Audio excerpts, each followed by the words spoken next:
So let's begin without any further delay. After the end of the session, we will be covering MCQs and the arithmetics of NR business in related to inward remittances. अच्छा, now let's move to the arithmetic questions. कहाँ पे कौन से इतने तरह के rates होते हैं. अभी 84 हो चुका है, ठीक है, 84 हो चुका है. एनीवे आप मुझे बताइए इसका क्या होगा. An overseas correspondent contacts their Indian bank. Everybody undivided attention because you are embracing the fast arithmetic question of this season. So maybe इस बैच का पहला arithmetic question है. देखिए ये बहुत बेसिक है, ये सबको आना मैंडेटरी है.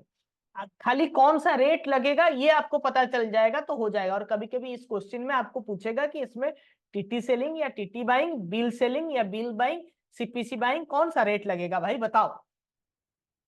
Everybody saw the question, every one of you saw the question.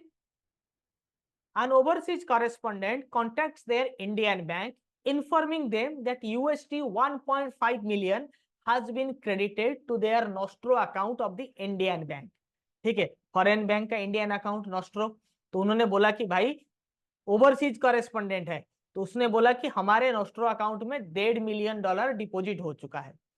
They want to know how much rupee equivalent will be credited to their Vostro account with the Indian bank.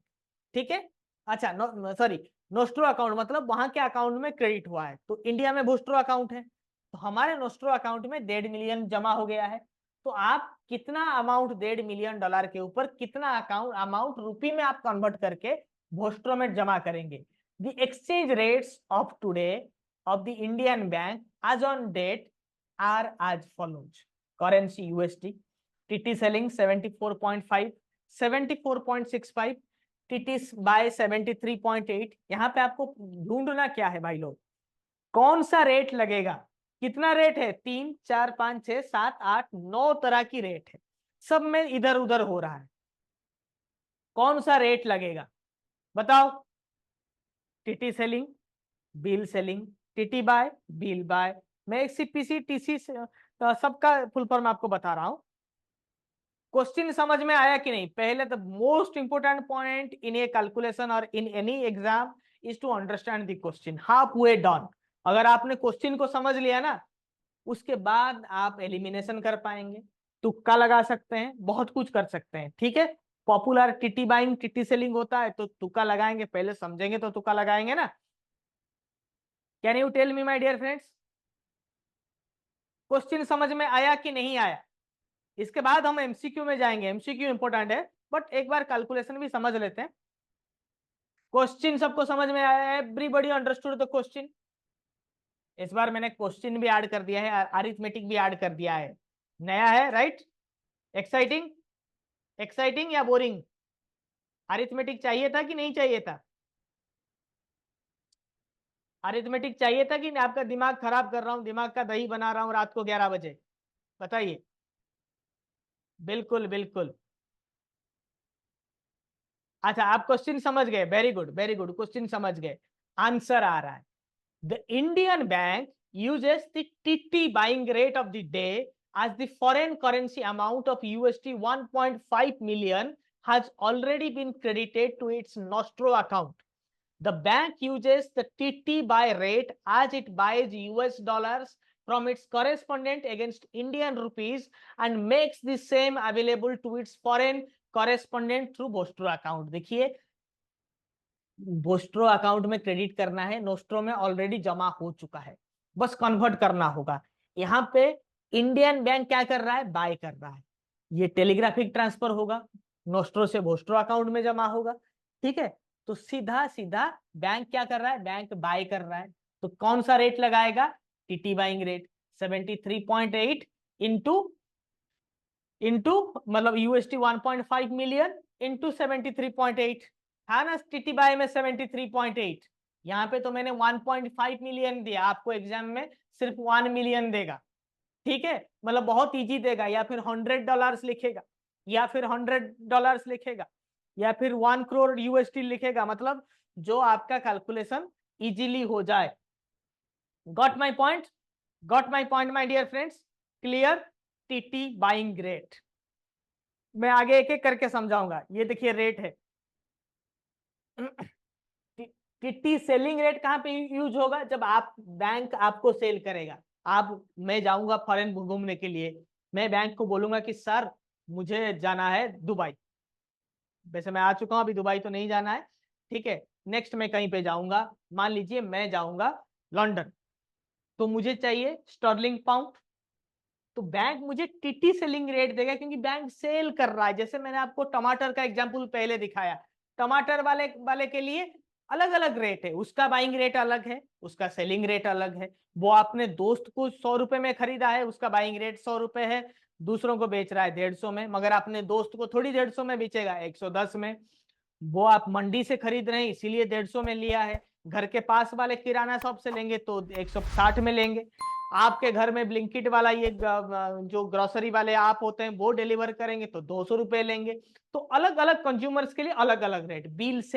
Bill selling rate is the rate of selling foreign currency bills, जहां पे foreign currency के bill cell हो रहे हैं। ठीक है, मतलब direct electronic transfer नहीं हुआ है, कोई बिल ऑफ एक्सचेंज वगैरह है।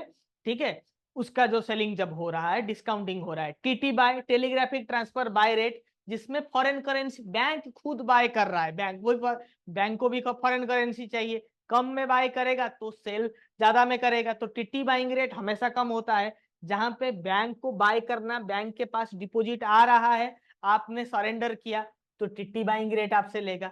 ठीक है, आप सेम डे आप जा रहे हैं लंदन, आपने 100 रुपीज में खरीदा स्टर्लिंग पाउंड, आप बोलेंगे नहीं नहीं सर खरीद तो लिया, इमीडिएट फोन आया कि घर में कोई बीमार है, इमीडिएट 1 सेकंड में कैंसिल हो गया आपका प्लान। आप बोलेंगे सर अभी तो खरीदा था, अभी सेल कर देते हैं। ठीक है, क्या करेगा वो? आपको 98 99 रुपीज में खरीदेगा आपसे। आप बोलेंगे कि अभी तो आपने 100 में बेचा, 99 से हमसे क्यों ले रहे हैं? बैंक है भाई, कम में खरीदेगा, ज्यादा में बेचेगा। Bill buying rate, rate for buying foreign currency bills. CPC by cash purchase currency by rate for buying foreign currency in cash. TC by travelers check by rate. CN sell currency notes sell rate. CN by currency notes buy rate at which banks buy foreign currency notes.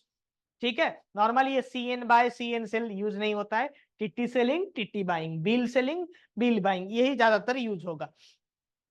और वार rate मतलब weighted average rate in forex refers to the average rate at which foreign currency transactions are carried out, taking into account the volume of the rate of each transactions. It provides a comprehensive view of the exchange rate over specific period by considering different rates. This helps in understanding the effective exchange rate. मतलब एक average rate, वार rate जो है वो एक average rate देता है। ठीक है, अब समझ में आया? प्रीवियस अरिथमेटिक अभी क्लियर हो गया आपसे का? प्रीवियस अरिथमेटिक पूरा क्लियर। वार रेट जब ट्रांजैक्शन वॉल्यूम बहुत ज्यादा है, बाय सेल बार बार बैंक कर रहा है, तब बैंक यूज करता है। ठीक है, 1 सेकंड में यहाँ पे वार रेट का भी एक छोटा सा पॉइंट बना देता हूं। यस, वार रेट वेटेड एवरेज रेट, जहां पे लॉन्ग टर्म मतलब ये कभी तो यूज नहीं होगा, बार बार बाय सेल हो रहा है तो एक एवरेज रेट कोट कर दिया गया। Clear? Clear. Foreign currency, foreign foreign correspondent, एक फॉरेनर अपने नोस्ट्रो अकाउंट में, मतलब इंडियन बैंक का जो फॉरेन अकाउंट है, लंदन वाला अकाउंट है, उसमें $1.5 मिलियन डिपॉजिट कर दिया। $1.5 मिलियन को डिपॉजिट किया, मतलब बैंक बाय किया ना उससे, बैंक ने बाय किया, उसको वो कन्वर्ट करेगा इंडियन रुपी में, इंडियन रुपी में कन्वर्ट करेगा, मतलब उस डॉलर को अपने पास रख के इंडियन रुपी देगा। राइट और रॉन्ग, समझ में आया? क्यों टीटी बाइंग रेट यहाँ पे लगा? उसने तो क्रेडिट किया अपने अकाउंट में, उसने तो अपना ही फॉरेन अकाउंट नोस्ट्रो अकाउंट में क्रेडिट किया, और उसको पैसा पैसा चाहिए वोस्ट्रो अकाउंट में, पैसा चाहिए वोस्ट्रो अकाउंट में। राइट, तो बाय कहां से हुआ? अरे भाई, मेरे पास कुछ डॉलर्स रह गए थे, मैंने आपको डॉलर दिया, आपने मुझे इंडियन रुपी दे दिया उसके बदले में। इनडायरेक्टली आपने डॉलर को बाय किया, डॉलर को परचेज किया, उस नोट को परचेज किया, बस लेन देन हुआ। It's an exchange, but it's a buying. So you, when I am giving you $1 and you are giving me 85 rupees, 80 rupees, actually you are buying a dollar from me, you are buying that note, you are buying that piece of paper. ये question आएगा, इसी तरह का ही question आएगा, और ये question आएगा तो मुझे नहीं लगता कोई मेरा एक भी स्टूडेंट्स गलत करके आएगा। Clear? Clear? Can I move to the next question? Clear? Can I now move to the next question? A European correspondent for an Indian bank urgently needs rupee funds in its Bostro account with the Indian bank because it has issued drafts on the account.